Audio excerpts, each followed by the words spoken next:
What's up, everybody, and welcome to ITG Daily, the show that brings you the hottest in gaming news. I'm Drew Bosta. You can find me on Twitter at ArtisticGamer28, and that's the one, the only. It is Scott Savage. You can find him on Twitter at Savage. Scott, happy Monday, buddy. Welcome back. Yeah, we're in for another week. Yes, we certainly are. How was your weekend, dude? What were you playing? It kind of blurred by really quickly. I'm kidding. I went and bought a couple games that were boy. outstanding. Yeah, I've been thinking about Zelda Link's Awakening forever. Finally got that. There you go. And Elden Ring as well on Xbox. And what did you play? Did you play either one of them, or you just put them to the side? Funny enough, I started Elden Ring one night, but I didn't stick with it because that's a game that you kind of 1 hour rolls into the next. But I went into Halo. Our own Nate and I were playing Halo yesterday. Oh, nice. Well, you can't complain about that, dude. That's a good choice. Single player or multiplayer? Multiplayer? Multiplayer, yeah. He's doing single still, but that's just because he's late to the party. Yeah. How, man, dude, it's that so long ago. How is he so late? I think he's holding off on co-op, but he's got to make a decision. That's coming a while out still, yeah. Yeah, it's a while away yet. But what's not away is where you can catch us live over on twitch.tv/the official ITG, as well as YouTube at ITG Reviews at 11 a.m. Eastern every day, Monday to Friday. But if you can't join us live, hit us up later inside the game.ca podcast services and TV streaming networks around the globe. Scott, coming up on today's show, an achievement has been unlocked on Xbox for the legendary GoldenEye 007 title. What does that mean? Well, we'll get into that. Blue Box has been abandoned. We'll get into that one too. I've been saying that one for years. Oh, man. And it hasn't been canceled, but Ubisoft once again has delayed Prince of Persia: The Sands of Time remake. Oh, man. What is going on there, Ubisoft? Scott, let's get into it, as Rare Developer has unlocked an achievement in GoldenEye 007 on Xbox. This comes from Rory Young over at Game Rant. GoldenEye's 007 role in history of the video games cannot be understated. Many would describe GoldenEye 007 as the pinnacle of local multiplayer shooters due to its fast-paced four-player split screen, Scott, action. Dude, it was what a game. What a game. I used to play against my brother and my father at the same time, and I had so much fun howling as a kid. I was probably about 10 years old at the time, right? So it was one of the first shooters that I got into. And we still yell out the same kind of quotes from the past. That nostalgia has long been given requests for GoldenEye 007 to be updated for a modern online gaming audience, if only to see it stand up in a new era. Scott, do you think it would actually stand the test of time now to get us a more modern day version of GoldenEye 007? There's a lot of things they could do to kind of just make slight adjustments and make it much more modern. Fast mode was something that you turn on immediately back in the day. But other than that, I think it still actually holds up because of what it is.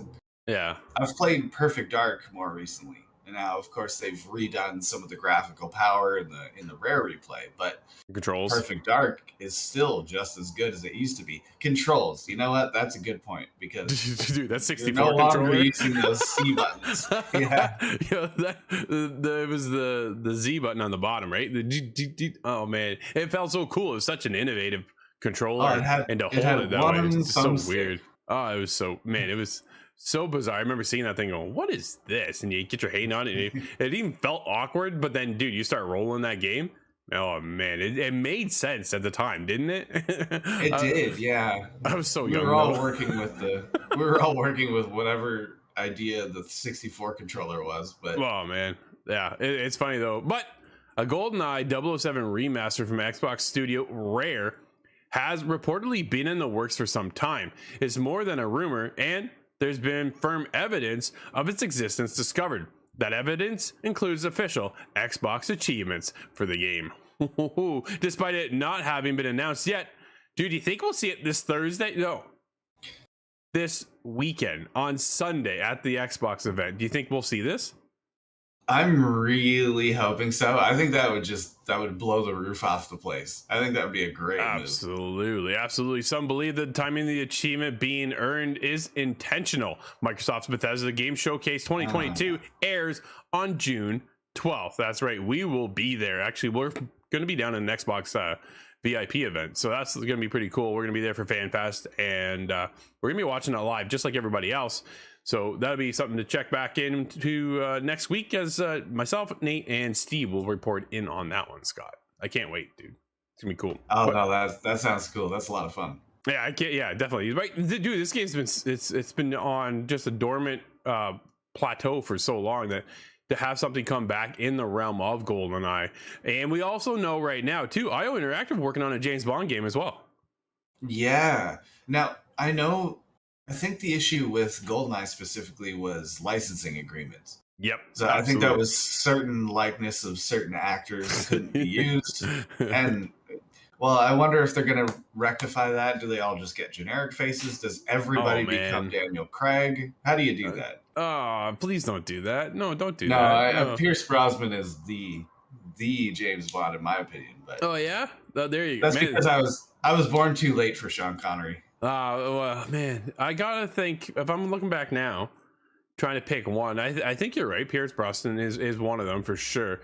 I'm getting used to the whole Daniel Craig kind of version of James Bond, but yeah, dude, Sean Connery was phenomenal back in the day. What a legend that guy is too, right? No, Daniel Craig is only held back by the writing of the movies, in my opinion. Dude, we can do a whole show on just James Bond. Yo, that's a special episode, man, right there, for inside the game. James Bond. Let's get into it, because yeah, huge opportunities there. Has been gone for so long, but now the IO Interactive coming in. Are we going to get more of like that Hitman kind of feel, you think, for the next James Bond title? I really hope there's a lot of environmental kind of things. Yeah, putting on a disguise, all of the things in Hitman would blend so well. Absolutely. And this has me thinking, if we can get GoldenEye, can we get Nightfire next? A remaster of Nightfire was on the GameCube. It was such a giant 007 game. Really? I never played. Yo, I never played that one. You said it. I was like, what is that? Oh, I'm gonna have to look it up. You can add bots to the game, so you can essentially play split screen by yourself forever. And holy, I spent a couple nights from dusk till dawn playing that game. So a remaster of the game, Scott. So do you think we'll get something? If Rare's doing it, right? We've had Rare Replay. All of us, I think, who have played that noticed heavily that this wasn't involved in that Rare Replay package. Yeah, and we're kind of questioning where that was, but yeah, due to licensing and all that kind of stuff, it makes a lot of sense. Do you think we'll get that kind of feel of remaster, or they're gonna like remake it from the ground up? I think the proper move would be the remaster, because if you change too much about it, then it's gonna lose that strange charm and its place in time. Yeah, for sure. But it's a very unique situation. Scott, there's no place in time for this game. It's abandoned because it's it's gone. Dude. Oh, man. Some wonder if it was ever there to begin with. Right? A new report alleges that the mysterious abandon is, quote, not being actively worked on, end quote. This is not surprising at all. Where's Northern Nerdcast in the chat now, buddy? Because this one's all you. This is over at BG 24/7. A new report has emerged claiming that the highly mysterious abandon is, quote, not being actively worked on at this point in time. Dude, this is not a good track record for Blue Box Games. They have released next to nothing as it is. Everything they've announced has been like just squashed. So and I just saw on our screenplay here, gameplay will be shown soon. Well, does anybody believe that anymore after the last 6 months? Absolutely not, right? Quote, there is no meaningful evidence that Blue Box exists in any real way, end quote. The biggest question surrounding the game is whether it's even real or just poorly marketed, making this quite the claim from GameSpot. Apparently, members that wanted access to, quote, screenshots, animations, and even a page of the game's script, end quote, needed to sign an NDA, meaning some only spoke to GameSpot under the promise of anonymity. Members that would try to ask for more, what would risk being banned from the server. Dude, this is supposed to be in partnership with PlayStation as well, which just blows my mind that Sony's just been absolute silent on this whole fiasco, right? I thought they would have been forced to kind of make some sort of a statement now because of that association, but I just don't get it. I have not seen anything yet. Yeah, nobody's seen anything. I think this game is going to be canceled. I don't think this game will ever see the light of day, and Blue Box should just... I'm not going to tell anybody to fold up the studio, but dude, at this point, it doesn't look very promising for Blue Box whatsoever. You pulled in Silent Hill, you pulled in Kojima, and botched both of those, right? Like, and then you're apparently working with PlayStation, who hasn't said a word about it. So this does not look good for the future of Blue Box game studios whatsoever. And I wouldn't count on holding your breath for too long for this company to kind of withstand the test of time. No, and I really wonder if there's something more evil happening, for lack of a better word. Some sort of a scam. Is this just a fake company kind of propped up for other reasons? Is it at the most extreme, is this a money laundering attempt? I feel like there's something that warrants investigation. Well, it is so bizarre to see how this one kind of is just unplaying within itself. I remember when it first broke about Silent Hill and Kojima, dude, all of the media, all of us were all on top of this game going, what is going on here? And I've seen so many articles since, and it's just been an absolute garbage truck on fire kind of situation, right? Like, just what a mess. So if you're PlayStation, the last thing I think I want to be doing is being associated with the studios just set themselves on fire in such a way that nobody wants to even pay, the respects to what the game could be in the end. There could be huge potential here. I don't know, right? Nobody's seeing really anything except for this little trailer that we have playing right now. And it's all, well, here, we're going to build an app. Who builds an app to reveal a game? Nobody does that. Like, no, I think that was just a stalling attempt, kind of to extend the life of this scheme, whatever this scheme is. I don't want to use these words in such an accusatory manner, but sure. I struggle to explain what's happening. And if you think about it, they got everybody kind of alight with excitement because they said exactly what everybody wants to hear. Yeah. Right. But dude, I think the game's going to be canceled. I think that's just the end of the future. So. Yeah, the game's going to be canceled. I think the studio's going to be canceled. What else is canceled? Well, apparently not. It's Prince of Persia Sands of Time Remakes is another delay, but it's definitely not canceled. Oh, man. As time keeps ticking on, Prince of Persia, the Sands of Time remake, sees another delay, this time without a release target.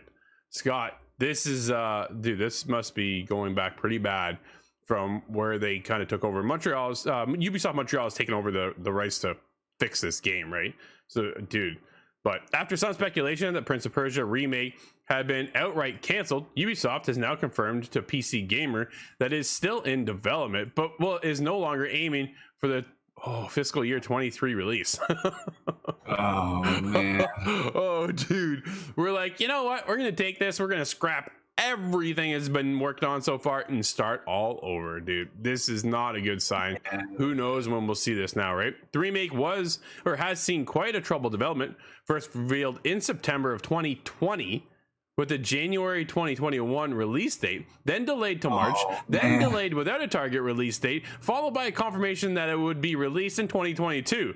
Most recently, development of the game was moved from Ubisoft Pune and Ubisoft Mumbai over to Ubisoft Montreal, the studio behind the original Sands of Time trilogy. Quote, "We're proud of the work achieved by Ubisoft Pune and Ubisoft Mumbai, and Ubisoft Montreal will benefit from their learnings as the new team will continue to work on continue the work to deliver a great game." End quote. That's what a Ubisoft representative told PC Gamer, Scott.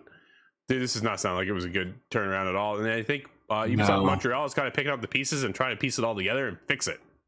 And it sounds like it's not making as much sense as it initially seemed that it would. No. And if they're getting a lot of these kind of scraps of development that they're unable to really utilize, that makes a lot of sense as to why it's indefinite. They don't really know when they're going to be able to turn that around. And I can't believe the amount of delays announced in 2019 even. I'm thinking, is that really how long it's been? Delays are one thing, but a complete shift from two studios is one likely means even more work needs to be done. On top of that, a report earlier this year suggests a new separate Prince of Persia game is in development as well, Scott. So I wonder who's working on that one, because like I can't see Poon or Mumbai taking over for that one. Like that makes no sense at all. I wonder what they're working on now. Then is that going to be an original title, or is this another remaster? No, from what I've heard as well, it's actually an original title. They're doing from It's supposed to be somewhat like a 2.5D or a side scroller from the rumblings that I've heard of. And hey, that's how Prince of Persia began, isn't it? Absolutely. Dude, I played Prince of Persia back on I want to say, bear with me, Super Nintendo. Really? It was a side scroller. Yeah. I played one that was a side scroller. I'm pretty sure. I think it was a 360 release. Yeah, dude, it was cool. But yeah, that's how it started, right? It started out. It was even on PC, I think, way back. But either way, we've seen this game kind of come and go. It with the Aladdin? 2D Assassin's Creed, are you? Oh, actually, no. Aladdin from back in the day, dude. There was a Disney property from. I remember playing Aladdin back in the day as well. That was on Nintendo, I think, though. But yeah, I know it did start off in a 2D platform, and now it's kind of maybe come back full circle. But yeah, right now the Sands of Time remake is not looking so good at all. Where I feel that they have to actually probably start all over from scratch. Dude, that's rough. Do they do the split release, or do you go all the way next gen with it? By the time this releases, there's no point in doing a split release. I think they need to go complete next gen. Right. Oh, if they're skipping 2023, I absolutely agree. yeah, without a doubt, I think they should push right into next gen. Let's just skip the last generation. By that time, you might want to work on a PS 5.5 at that point. PS5 Pro version of the game, right? Because that's where we're heading next. Is we're going to slowly start drifting over into that. As more and more users go from last gen and start getting converted over to the latest gen. So, or next gen, whatever you want to call it at this point.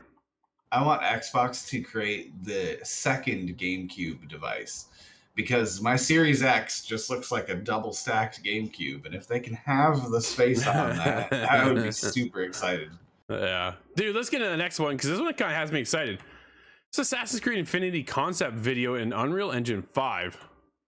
Yo, really? This comes from John over at DSO Gaming. A teaser play released a brand new video imagining Assassin's Creed Infinity in Epic's Unreal Engine 5. Yo, the possibilities now, we're really starting to see what the future could really bring us into the next generation of video games. Looks astonishing, doesn't it? Assassin's Creed Infinity is the title or code name for the next mainline Assassin's Creed game, according to reports. Don't get that one confused with the next actual launch of Assassin's Creed, because there's another one in the works right now as well, coming off of Basim's story from Valhalla. But Infinity being the main line next iteration and next major step within Assassin's Creed. According to reports, it will be a live service platform that incorporates multiplayer and span numerous historical settings. Now, the reason I like teaser plays fan remake is because they implement some basic gameplay elements. In this video, they have added a character that looks like an assassin. That's a good call. And the beautiful environments they've created. Dude, a setting